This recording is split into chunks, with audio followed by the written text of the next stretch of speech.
Я был батальонный разведчик, а он писаришка штабной. Я был за Россию ответчик, а он жил с моею женой. Войну я прошел до Берлина, в окопах я часто лежал. Рыдали медсестры, как дети, пинцет у хирурга дрожал. Сосед мой покойки вояка, полковник и дважды герой, лежал и в подушку он плакал своей слезой фронтовой.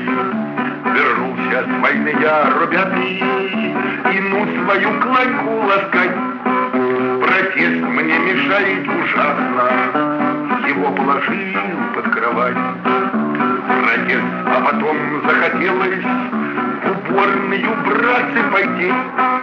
Солдатское сердце заныло, забилось тревожно в груди. Лежу, а осколок фашистский железный давит на пузырь мочевой.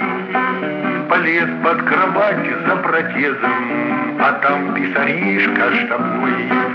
Я бил ее белой груди, срывая с себя ордена. Ох, добрые, добрые люди, ох, мать ты, сырая земля.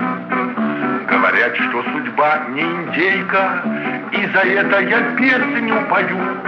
Как фашистская пуля, злодейка, оторвала способность мою.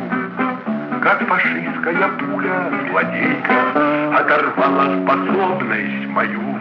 Спасибо, граждане, спасибо, девушка. Спасибо, молодой человек. Спасибо, а ты с пистолетом что не подаешь?